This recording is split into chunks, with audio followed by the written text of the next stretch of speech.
పునర్జీవన కార్యక్రమాలకి ఎంతో కొంచెం భూసేకరణ అనేదైతే తీసుకోవాలి. ఆ భూసేకరణలో భాగంగా అంటే దాదాపు 1,50,000 కుటుంబాలు పంపించకపోయినా ఎట్లేదన్నా సరే కొన్ని కుటుంబాలైతే పంపించాల్సిన అవసరం ఉంటుంది.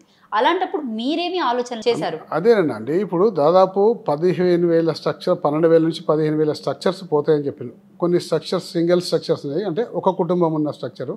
కొన్ని స్ట్రక్చర్స్‌లో 2, 3 కుటుంబాలు ఉన్నాయి.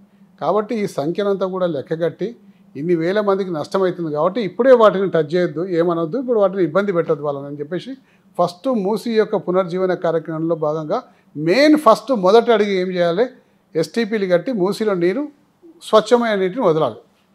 రెండవ విడత భాగంగా బ్రిడ్జెస్ కట్టాలి.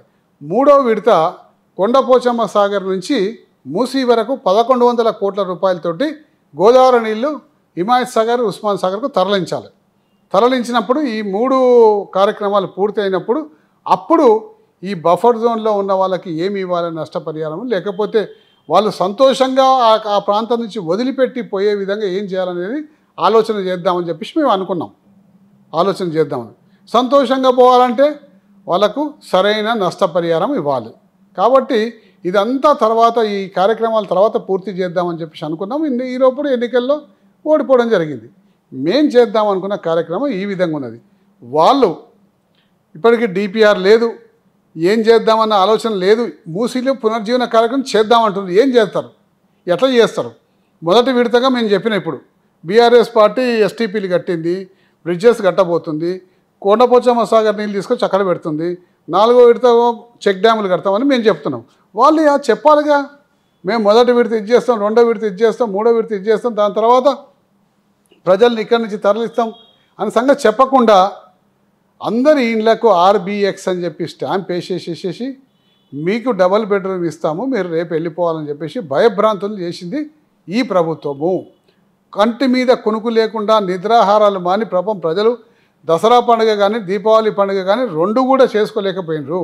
ఈ ప్రజలు కబ్జాదారులు కాదు, పట్టా ల్యాండ్స్లో వాళ్ళ యొక్క డబ్బులు పెట్టి పైసా కూడబెట్టుకొని డబ్బులు పెట్టి వాళ్ళు కొనుక్కున్న ల్యాండ్స్. రైట్, నేను ఒకటి వీడియో మీకు వినిపిస్తాను ఇప్పుడు. మా మందుల సామెతోని జెండా ఊపిస్తా, మీరు ఎవడెవడు వండుకుంటాడో రాండి, మీరు మీ చుట్టాలు మీ జాతి అంతా వచ్చి అడ్డం పట్టుకున్న బుల్డోజర్ పెట్టి తొక్కించి మూసీ నది ప్రక్షాళన చేసి తీరుతామని చెప్పి నేను ఈ సందర్భంగా తెలియజేస్తున్నా. మూసీ నది ప్రక్షాళన చేయొద్దని ఎవరంటున్నారండి? అది స్టార్ట్ చేసిందే బీఆర్ఎస్ పార్టీ. చేసే పద్ధతిని మార్చుకోమంటున్నాము. మేమేం చేద్దామనుకున్నాం, మొదట ఇవన్నీ కంప్లీట్ చేసేసి అప్పుడు ప్రజలకు సంతోషపెట్టే విధంగా నష్టపరిహారం ఇచ్చి వారు ఒకవేళ పోతా అంటే పోవాలి, లేదంటే ఈ యొక్క బఫర్ జోన్ కార్యక్రమాన్ని కొంచెం కుదించి చేద్దామని మేము అనుకున్నాం, ప్రజలకు నష్టం కాకుండా. సీఎం గారు, మా మాజీ సీఎం గారు చెప్పింది కండి, తక్కువ నష్టంతో ప్రజలకు ఇబ్బంది కాకుండా ప్లాన్ బి తోటి రమ్మని చెప్పారు. ఇప్పుడు జేసీబీ కోమటిరెడ్డి వెంకటరెడ్డిని జేసీబీ ఎక్కిస్తా, అడ్డుపడిన వాడిని తొక్కిస్తా, ఎవరు వస్తారో రండి మీ ఫ్యామిలీ మెంబర్స్ అన్నట్టు మాట్లాడారు కదా. ఆ కామెంట్స్ మీ రియాక్షన్ ఏంటి సార్? అంటే ఒక ముఖ్యమంత్రి స్థాయిలో ఉన్న వ్యక్తి జేసీబీ ఎక్కించి తొక్కిస్తా, జేసీబీ నడిపిస్తా, మీ మీదకి వెళ్ళి కుక్క చావు చేస్తారు, పాతాళంలోకం దొక్కుతా, అంతకన్నా ముందు ఈ మూసికన్నా ముందు పండబెట్టి తొక్కుతా, వంగబెట్టి గుద్దుతా, పేగులు మెడలు వేసుకుంటా అంటే ముఖ్యమంత్రి స్థాయిలో ఉండి మాట్లాడాల్సిన మాటలు కావండి ఇవి. ప్రతిపక్ష నేత ఉన్నప్పుడు ఏదో తిట్టిండు, కోపంలో ఆవేశంలో ఉండి ప్రభుత్వం మీద పోరాడుతుండు కాబట్టి. దీనికి సంబంధించి రీసెంట్గా కేసీఆర్ గారు కూడా బయటకు వచ్చి ఆయన మాకు కూడా బూతులు వచ్చి మేము కూడా మాట్లాడతామని అన్నారు. మరి దాన్ని ఎలా చూడొచ్చు? మాట్లాడతామన్నారు, మాట్లాడలే కానీ సంస్కారం అడ్డొస్తుంది కాబట్టి మాట్లాడలేదు. మాకు వచ్చి బూతులు రావా? ఆ విధంగా మాట్లాడడం చాలా ఈజీ పని అండి, ఈజీ పని. కానీ రాజకీయాల్లో ఉన్న ప్రతి వ్యక్తి ప్రజలు కూడా ఓట్లేసింది ఈ విధమైన లాంగ్వేజ్ ని చూసి, ఈ విధమైన దూకుడుతనాన్ని చూసే కదా. అంటే దూకుడుతనానికి 2 విధాలు ఉంటాయండి, 2 పార్శ్వాలు ఉంటాయి. మమ్మల్ని మా దగ్గర ప్రజలు గెలిపిస్తున్నంటే మా నాయకుడు మాకు రోల్ మోడల్గా ఉండాలి. ఈ నాయకుడు రేపు పొద్దున మా రాష్ట్రాన్ని పాలిస్తాడనో లేకపోతే ఒక మంత్రి పదవి తీసుకొని ఈ రాష్ట్రాన్ని ఏళ్తాడని చెప్పేసి నమ్మకంతో ఓటేసి గెలిపిస్తారు. కానీ ఓట్లేసి గెలిపించినాక పై సీటు మీదకి పోగానే తొక్కుతా, చంపుతా, పేగులు మెడలు వేసుకుంటా, వంగబెట్టి గుద్దుతా అని చెప్పేసి అంటే ఏం లాంగ్వేజ్ అండి అది? మాకు రాకనా లాంగ్వేజు? ఇప్పుడు అనలేకనా రేవంత్ రెడ్డి గారిని, మోదీ గారిని అనలేకనా? అనగలుగుతామండి. కానీ ఏమన్నా కానీ మోదీ గారు మా ప్రధానమంత్రి, రేవంత్ రెడ్డి గారు మా ముఖ్యమంత్రి. ఈ బీఆర్ఎస్ పార్టీకి నేను ఎమ్మెల్యేనైనా మా ముఖ్యమంత్రి రేవంత్ రెడ్డి గారి. కాబట్టి మా ముఖ్యమంత్రి గారికి ఇచ్చే గౌరవం నేను ఇవ్వాలి. అలాగే ప్రధానమంత్రి మా పార్టీ వాళ్ళు కాకుండా మా ప్రధానమంత్రికి ఇచ్చే గౌరవం నేను ఇవ్వాలి. అదేవిధంగా ఆయనతోటి కూడా గౌరవంగా మేము పిలిపించుకోవాలి. కానీ వన్ సైడ్ లెక్క మేము గౌరవం ఇస్తూ ఉంటా, తొక్కుతా చంపుతా అంటే రేపు పొద్దున మేము కూడా ఎప్పుడో ఒకసారి గట్టిగా జవాబు చెప్పాల్సిన పరిస్థితి ఏర్పడుతుంది. రైట్. మీరు అర్లీ మార్నింగ్ వాకింగ్కి వెళ్తారు, ఎల్బీ నగర్లో తిరుగుతూ ఉంటారు కదా, ఎలా ఉంది? అంటే ప్రజలు ఏమైనా వచ్చి మీతో మాట్లాడుతున్నారా? అంటే మా ఎల్బీ నగర్లో చాలా మటుకు సిటీకి నగరవాసులతో పాటు గ్రామీణ ప్రాంతాలతో సంబంధం ఉన్న వాళ్ళు చాలామంది, అనేక పార్టీ వాళ్ళు ఉంటారు. టీడీపీ వాళ్ళు ఉంటారు, బీజేపీ వాళ్ళు ఉంటారు, బీఆర్ఎస్ వాళ్ళు, కాంగ్రెస్ పార్టీ వాళ్ళు, అనేక రకమైన చాలామంది ఉంటారు. వాళ్ళందరితో మాట్లాడుతున్నప్పుడు మా పార్టీ వాళ్ళు ఎట్లయినా మా పార్టీ బ్రహ్మాండంగా ఉన్నది, కాంగ్రెస్ పార్టీ సరిగ్గా చేస్తలేదని చెప్పి జనరల్గా ఒక ఒక ఒక వర్షన్ ఉంటుంది. కాబట్టి మేము ఎప్పుడు మా పార్టీ వాళ్ళని ఫీడ్బ్యాక్ తీసుకోము. మేము వేరే పార్టీ వాళ్ళని, కామన్ మ్యాన్లని ఫీడ్బ్యాక్ తీసుకుంటాం.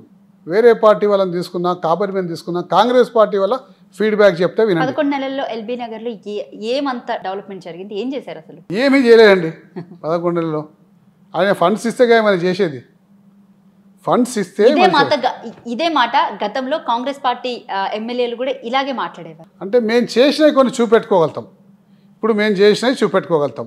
ఈరోజు హైదరాబాద్ నగరంలో 11 నెలల్లో ఏం చేసిన సంగతి ముఖ్యమంత్రి గారు చూపెట్టగలుగుతారా? ఇలా ఎక్కడ పోయినా ఫ్లైఓవర్లు నడుస్తున్నాయి, ఫ్లైఓవర్లు పూర్తి అవుతున్నాయి, ఫ్లైఓవర్లు ప్రోగ్రెస్లో ఉన్నాయంటే అవన్నీ బీఆర్ఎస్ పార్టీ హ్యాండ్లో బీఆర్ఎస్ పార్టీ చేసిన కార్యక్రమాలు. ఇవాళ మొత్తం 32 ఎస్టీపీలు నడుస్తున్నాయంటే మూసీ ప్రక్షాళన కోసం బీఆర్ఎస్ పార్టీ చేసిన కార్యక్రమాలు, బీఆర్ఎస్ పార్టీ ఇప్పించిన శాంక్షన్స్. ఈరోజు బస్తీ దవాఖానలు బ్రహ్మాండంగా నడుస్తున్నాయంటే బీఆర్ఎస్ పార్టీ చేసిన కార్యక్రమాలు. ఈరోజు కళ్యాణ లక్ష్మి చెక్కులు వస్తున్నాయంటే బీఆర్ఎస్ పార్టీ చేసిన కార్యక్రమాలు. ఈరోజు 2000 రూపాయల పెన్షన్ వస్తుందంటే బీఆర్ఎస్ పార్టీ చేసిన కార్యక్రమాలు. ఈ విధంగా ఎన్నెన్ని చెప్పుకుంటూ పోవాలండి? 1, 2, 3, 4 ఎన్నెన్ని చెప్పుకుంటూ పోవాలండి? ఇలా కాళేశ్వరం కట్టిందంటే బీఆర్ఎస్ పార్టీ, సెక్రటరీ కట్టిందంటే బీఆర్ఎస్ పార్టీ, సెక్రటరీ దగ్గర మన అంబేద్కర్ స్టాచ్యూ పెట్టిందంటే బీఆర్ఎస్ పార్టీ. సో ఇవన్నీ కూడా కార్యక్రమాలు 1 కాదు 2 కాదండి, 100ల కొద్ది ఉన్నాయి చెప్పుకోవడానికి. నేనేమంటున్నానంటే 11 నెలల్లో కాంగ్రెస్ పార్టీ ఏమైనా అద్భుతాలు చేస్తుందని నేను అంటలేను.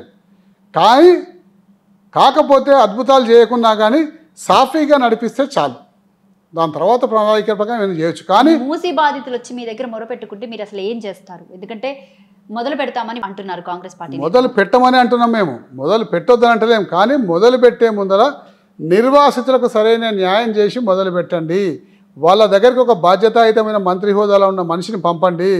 మేము ఈ విధంగా మీకు నష్టపరిహారం ఇస్తాము, ఈ పద్ధతిలో నష్టపరిహారం ఇస్తాము. 2013లో పార్లమెంట్లో మన్మోహన్ సింగ్ గారి నాయకత్వంలో ఏదైతే భూసేకరణ పెట్టినామో, చట్టం చేసినామో ఆ చట్ట ప్రకారం మీకు ఇస్తాము. ఇంకా 2013కు 2024కు 11 సంవత్సరాలు తేడా ఉంది. కాబట్టి ఈ 11 సంవత్సరాల్లో ఇంకా కొంచెం ధరలు పెరిగే అవకాశం ఉంది. కాబట్టి అంతకన్నా ఎక్కువ ఆ భూసేకరణ చట్టం కన్నా మేము ఎక్కువ ఇస్తాము. మీరేం బాధపడకండి, మీరేం భయపడకండి, మీ కుటుంబాలు రోడ్డున పడేయకుండా బాధ్యత నాదని చెప్పి ముఖ్యమంత్రి గారు ఎవరైనా బాధ్యతాయుతమైన మంత్రిని పంపించి సందేశం పంపించి ప్రారంభిస్తే బాగుంటుంది. డిపిఆర్ లేదు, సరైన సమగ్రమైన ప్లానింగ్ లేదు, ఏమీ లేదు. ఆల్రెడీ బండ్లు పంపించేసి మిమ్మల్ని ఖాళీ చేపిస్తామని చెప్పడం ఎంత మటుకు న్యాయం అండి? ఏది న్యాయం కాదండి. ఇది ఏ ప్రాజెక్ట్కైనా డీటెయిల్ ప్రాజెక్ట్ రిపోర్ట్ ఉండాలి. ప్రభుత్వానికి స్పష్టమైన ఒక ఐడియా ఉండాలి. ఈ ప్రాజెక్ట్లో ఫస్ట్ ఫేజ్ కింద ఈ విధంగా చేస్తాం, సెకండ్ ఫేజ్ కింద ఈ విధంగా చేస్తాం, థర్డ్ ఫేజ్ కింద ఈ విధంగా చేస్తాం. కాబట్టి నిర్వాసితులను ఇప్పుడు తరలించాలి, కాబట్టి మీకు ఈ నష్టపరిహారం ఇస్తామని స్పష్టమైన ఐడియాతోటి రావాలి. నేను మూసీ చేస్తా, మూసీ ఆగేది లేదు, తొక్కిస్తా బుల్డోజర్ పెట్టి అంటే తొక్కించవలసిన అవసరం కూడా ఏం లేదు. ఇలా చేయమనే మేము అంటున్నాము.